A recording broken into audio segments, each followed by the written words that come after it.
fazendo esse vídeo aqui para explicar, porque tem algumas pessoas ainda que têm um conceito errado sobre o que é inflação, né? Também alguns economistas da mainstream, que sempre aparece pela televisão aí, falando o conceito errado dela, né?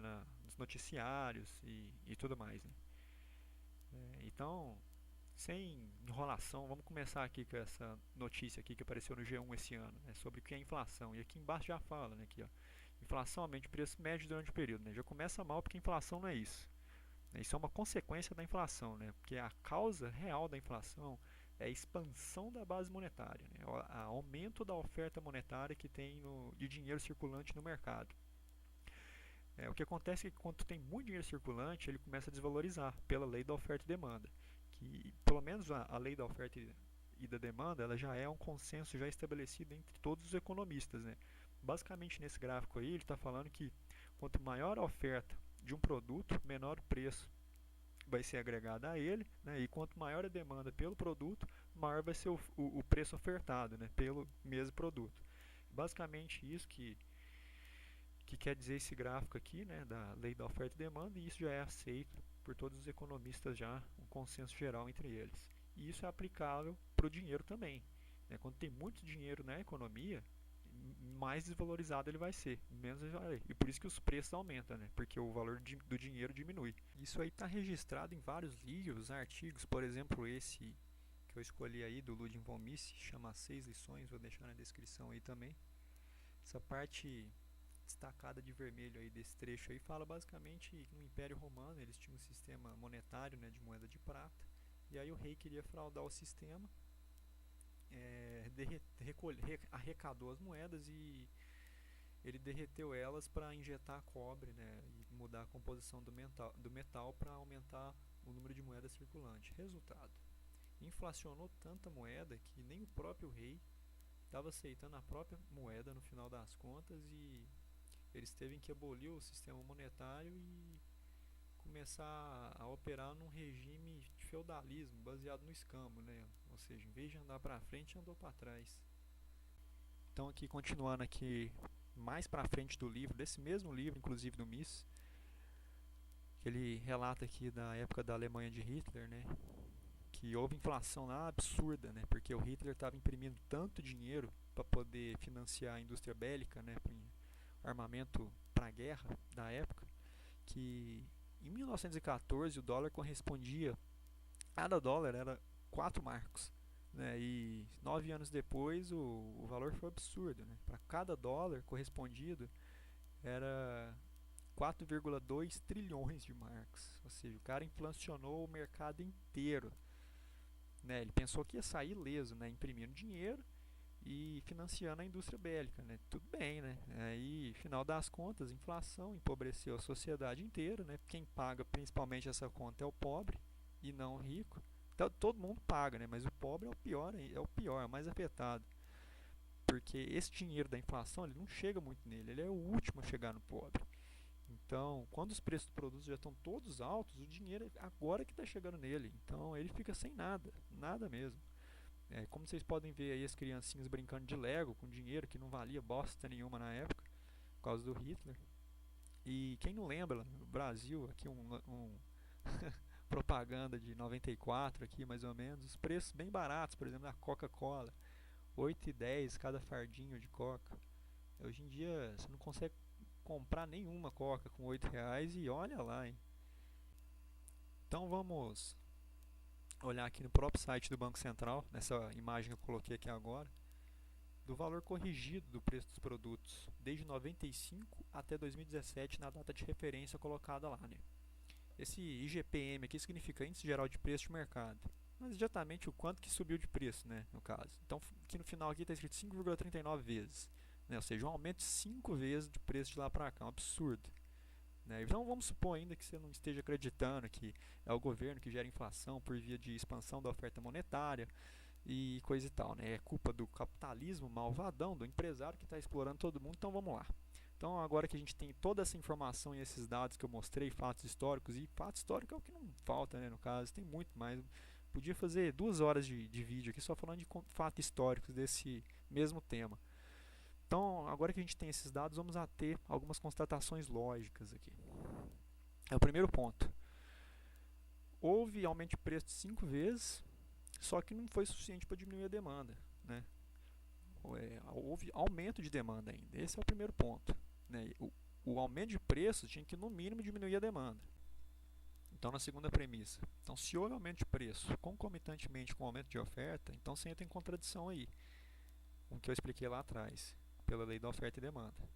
É porque o correto a acontecer aqui é que quando a oferta aumenta, o preço tem que cair, né? E evidentemente, a quantidade de bens e serviços prestados hoje são muito maiores que antigamente. E mesmo assim, os preços aumentaram, né? Ou seja, aumentou o número de carros, o número de roupas, medicamentos e tudo quanto é tipo de fim e serviço prestado fez com que os preços ainda continuassem aumentando. Então, assim, teoricamente, só aumento de preço já é possível para reduzir a demanda. Mas no caso, houve aumento de preço acompanhado com aumento de oferta. E não foi suficiente para diminuir a demanda das pessoas. Muito pelo contrário, ela aumentou ainda mais. Então, o que permitiu, né, esse aumento de preço não ter sido suficiente para diminuir a demanda entre as pessoas, né? Que agora houve aumento de renda, ela foi acompanhada com aumento de renda. E a renda foi muito maior proporcionalmente do que o aumento de preços, o que fez com que a demanda aumentasse mais, né? A renda foi maior. Houve um crescimento econômico de lá para cá também, mas o que interessa aqui é que de lá para cá a variável que mudou foi o dinheiro, né? Que quanto mais dinheiro na economia, mais você vai afetar os preços dos produtos, né? E quando acontece uma oscilação de preço de todos os bens de consumo ao mesmo tempo, sem que haja uma explicação lógica envolvida, isso automaticamente você já pode associar com a quantidade de unidades monetárias no mercado em si. E o responsável está aí, ó, o Banco Central, né, o Estado, injetando crédito na economia, né, para ver se estimula o mercado. E isso só gera inflação, bolha, crises econômicas, que a escola austríaca é a única que explica. Então tirei esse gráfico aqui do próprio site do Banco Central, vou deixar o link aí na descrição, para vocês acessarem lá. E como é que vocês podem notar aí que em 1994 havia mais ou menos 5 bilhões de papel moeda circulante na economia, ao passo de que em 2017 mais ou menos esse número aumentou para 190 bi. Um outro gráfico que eu tirei lá do próprio site do Banco Central é esse depósito de conta corrente aqui. Em teoria austríaca, quando o depósito de conta corrente aumenta, é porque ou o crédito está expandindo, né, a quantidade de dinheiro está aumentando, ou porque as pessoas estão saindo da renda fixa, retirando dinheiro das aplicações, né, e o volume de gasto está crescendo e a economia está aquecida por isso, né, havendo muito consumo e investimento. Vocês podem ver, tem alguns pontos que a economia está em decaimento, outros em recessão, né, mas isso vale uma outra análise para correlacionar esse gráfico aqui com a taxa Selic, mas é um outro assunto. Né, o que vale aqui a gente levar em consideração é que nesse resumo de 23 anos de plano real, houve um aumento de 36 vezes na oferta monetária e um aumento de 13,5 vezes no depósito de conta corrente, né? E todo esse vigoroso aumento da expansão da oferta monetária fez com que o preço dos produtos aumentassem junto também, né? Porque as pessoas passaram a gastar mais agora e receber mais também, né? Sem que ocorresse diminuição da demanda. E claro, né, que se a economia não tivesse crescido de lá para cá, o IPCA estaria em torno de 13 a 36 vezes aumentado. Porque o que segurou o aumento de preços, no caso, foi por ter aumentado a oferta, né? As indústrias cresceram e ofertaram mais produtos. Isso que segurou o mercado, né? Essa cagada que o governo faz, o capitalismo que está salvando todo mundo, né? De novo. Então extrapola essa ideia toda do vídeo para um país socialista, por exemplo, na Venezuela, né? Onde há tanta regulação de mercado que o empreendedorismo lá não consegue crescer. E para piorar, né, de intervalo de tempo de 2017 a 2018, Eles tinham nada mais do que 10 trilhões de bolívar venezuelano e o governo lá imprimiu a força bruta de 10 trilhões para 2 quadrilhões de bolívar venezuelano. E capitalismo nenhum consegue conter isso, fora que lá não tem nem, eles não sabem nem o que é isso, né? Então, para resumir aqui, a inflação lá foi tão alta que cada dólar você consegue comprar 250 mil bolívares venezuelanos. E ao contrário do que todo mundo pensa, quanto mais dinheiro na economia, mais dinheiro vão estar nas mãos das pessoas, não. Lá ninguém tem dinheiro em mãos. O povo está miserável lá, por causa da inflação. Cada pessoa agora saca muito mais do que antigamente. Por isso gerando essas filas gigantescas, né? Porque o dinheiro acaba muito mais rápido. E aí faz com que os bancos tenham que ser recarregados a cada hora de dinheiro. Por isso que todo mundo fica sem dinheiro. E isso Mises já previa desde 1912, nesse tratado aí sobre a teoria do dinheiro, né? The Theory of Money and Credit. Então o efeito está aí, né? O Estado que tanto quer ajudar as pessoas, né? Está atrapalhando a vida de todo mundo, né? Por um motivo besta de imprimir dinheiro, coisa que já foi explicada há muito tempo atrás.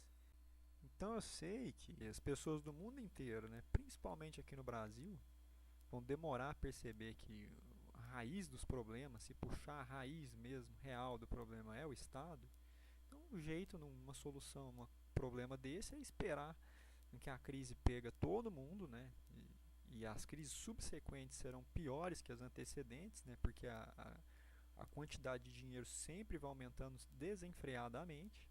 Esperar uma crise econômica pegar todo mundo e fazer com que as pessoas migrem para moedas mais seguras, né? Descentralizada de preferência, sem ser moeda estatal, como por exemplo o Bitcoin, né? E várias outras moedas, criptomoedas que tem por aí, né?